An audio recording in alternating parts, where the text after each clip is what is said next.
AICC ആസ്ഥാനത്തെ സ്വാതന്ത്ര്യ ദിനാഘോഷത്തിൽ വന്ദേമാതരം പൂർണ്ണമായി ആലപിച്ച് വീട്ടിലായിരിക്കുകയാണ് കോൺഗ്രസ്. ആലാപനത്തിനിടെ മല്ലികാർജ്ജുൻ ഖാർഗെയും സോണിയാഗാന്ധിയും നിർത്താൻ ആവശ്യപ്പെട്ടു. നേതാക്കൾ നിർദ്ദേശിച്ചിട്ടും ഗായക സംഘം ആലാപനം തുടർന്നു. രാഹുൽ ഗാന്ധി നിരസം പ്രകടിപ്പിക്കുന്നതും ദൃശ്യങ്ങളിൽ വ്യക്തമാണ്. वंदे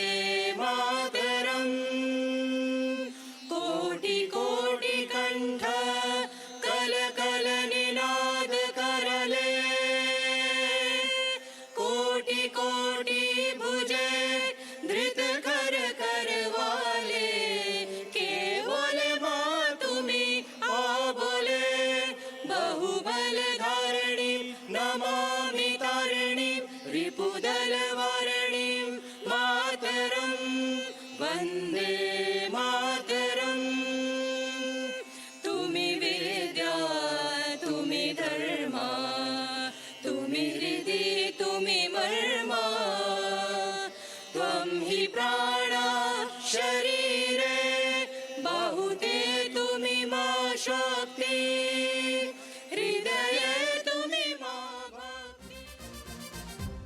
വന്ദേമാതരം പൂർണ്ണമായി പാടിയതിൽ നടപടിക്ക് ഒരുങ്ങിയിരിക്കുകയാണ് കോൺഗ്രസ്. ഓഫീസ് സെക്രട്ടറിക്കെതിരെ നടപടി വന്നേക്കും. KC വേണുഗോപാലിനെ വിളിച്ച് സോണിയാഗാന്ധി അതൃപ്തി അറിയിക്കുകയും ചെയ്തു. സംഘാടനത്തിൽ പിഴവ് പറ്റിയെന്നാണ് മല്ലികാർജ്ജുൻ ഖാർഗെയുടെ വിമർശനം.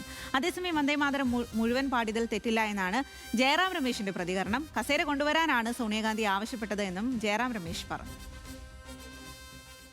आज यहाँ इंदिरा भवन में पूरा वंदे मातरम गाया गया, इसमें कोई वाद विवाद का सवाल नहीं उठता। कोई रोकने का कोई प्रयास नहीं था, कोई रोकने का प्रयास नहीं था, क्योंकि लंबे समय से कांग्रेस अध्यक्ष खड़े हुए थे. सोनिया जी कह रही थी उनके लिए कुर्सी लाके रख दो बस. ER രാഗേഷാണ് വിവരങ്ങളുമായി ചേരുന്നത്. ER രാഗേഷ്, എന്തായാലും ഈ വന്ദേമാതര വിവാദം ഇന്ന് ഈ തരത്തിലാകുമെന്ന് ആരും പ്രതീക്ഷിച്ച് കാണത്തില്ല. പ്രത്യേകിച്ചും ഈ വന്ദേമാതരം പൂർണ്ണമായും ആലപിക്കുന്നതിനെ ഏറ്റവും കൂടുതൽ എതിർത്ത കോൺഗ്രസിന്റെ ഏറ്റവും പ്രധാനപ്പെട്ട ഒരു ആസ്ഥാനത്ത് AICC ആസ്ഥാനത്ത് തന്നെ വന്ദേമാതരം പൂർണ്ണമായും ആലപിക്കുന്നു. അതിൽ വലിയ തരത്തിലുള്ള രോഷം പ്രകടമാക്കുന്നുണ്ട് സോണിയാഗാന്ധിയും മല്ലികാർജ്ജുൻ ഖാർഗെയും അടക്കമുള്ള ആളുകൾ, രാഹുൽ ഗാന്ധിയും. എവിടെയാണ് ഒരു പിഴവ് സംഭവിച്ചത്? അങ്ങനെയാണെങ്കിൽ ഇനി നടപടി ഏത് രീതിയിലായിരിക്കും? ജയറാം രമേശ് അടക്കമുള്ള ആളുകൾ വലിയ തരത്തിൽ വേറിട്ട രീതിയിലുള്ള ന്യായീകരണവുമായി ഇന്ന് രംഗത്തെത്തുന്നതും നമ്മൾ കണ്ടു.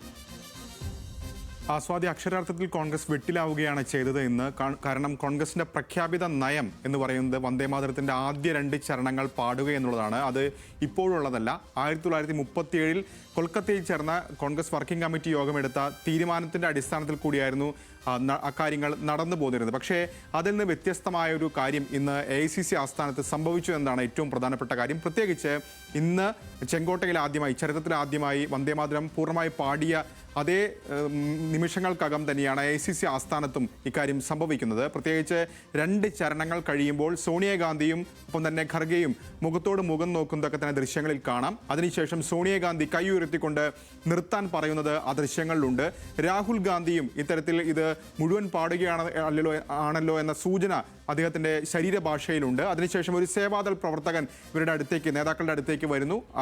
അദ്ദേഹത്തെ ശകാരിക്കുന്നു, സോണിയാഗാന്ധി അടക്കമുള്ളവർ ശകാരിക്കുന്നതും ദൃശ്യങ്ങളുണ്ട്. അപ്പോഴേക്കും വന്ദേമാതരം പൂർണ്ണമായി ആലപിച്ച് കഴിഞ്ഞിരുന്നു. തീർച്ചയായും ഇത് സംഘാടനത്തിൽ പാളിച്ച പറ്റി എന്ന കാര്യത്തിൽ നമുക്ക് നിസ്സംശയം പറയാം. കാരണം ഗായക സംഘത്തെയാണിത് പാടാനായി ഏൽപ്പിച്ചിരുന്നത്. അവരോട് ഉള്ള ആശയവിനിമയത്തിൽ പാളിച്ച പറ്റിയെന്ന് തന്നെയാണ് മനസ്സിലാക്കാൻ സാധിക്കുന്നത്. കോൺഗ്രസ് നേതാക്കളുടെ ഭാഗത്തുനിന്നും അത്തരം വിശദീകരണങ്ങൾ തന്നെയാണ് വന്നിരിക്കുന്നത്. കാരണം 2 ചരണം കഴിയുമ്പോൾ നിർത്തണം എന്ന കാര്യം അവരോട് സൂചിപ്പിച്ചിരുന്നില്ല. അപ്പോൾ ഇതിൽ സംഘാടനത്തിൽ ഏതായാലും ഒരു പാളിച്ച സംഭവിച്ചിരിക്കുന്നു. വലിയ അതൃപ്തി ഈ കാര്യത്തിൽ ഏതായാലും കോൺഗ്രസ് നേതാക്കൾക്ക് ഉണ്ട് താനും. പ്രത്യേകിച്ച് വന്ദേമാതരമൊക്കെ തന്നെ കേന്ദ്ര സർക്കാർ രാഷ്ട്രീയ ആയുധമാക്കുന്നു, ജനങ്ങളെ അതിലൂടെ ഭിന്നിപ്പിക്കാൻ ശ്രമിക്കുന്നു തുടങ്ങിയ കടുത്ത വിമർശനങ്ങൾ കോൺഗ്രസ് ഉന്നയിക്കുന്ന ഘട്ടത്തിൽ തന്നെയാണ് ഇപ്പോൾ AICC ആസ്ഥാനത്ത് സ്വാതന്ത്ര്യദിന ചടങ്ങിൽ ഇത്തരത്തിൽ വന്ദേമാതരം പൂർണ്ണമായി ആലപിക്കുന്ന സാഹചര്യം ഉണ്ടാവുകയും ചെയ്തത്. പക്ഷേ പരസ്യമായി പ്രതികരിച്ച നേതാവ് ജയറാം രമേശാണ്. അദ്ദേഹത്തിന്റെ ഭാഗത്ത് അതിനെ ന്യായീകരിക്കുകയാണ് ചെയ്തത്. കാരണം നിലവിൽ പാർലമെന്റ് നിയമം പാസ്സാക്കിയിട്ടുണ്ട്. വന്ദേമാതരം ആലപിക്കുമ്പോൾ ഇത്തരത്തിൽ തടസ്സപ്പെടുത്തുന്നത് ശിക്ഷാർഹമാണ് എന്നുള്ള നിയമം പാസ്സാക്കിയിട്ടുണ്ട്. സ്വാഭാവികമായും അത്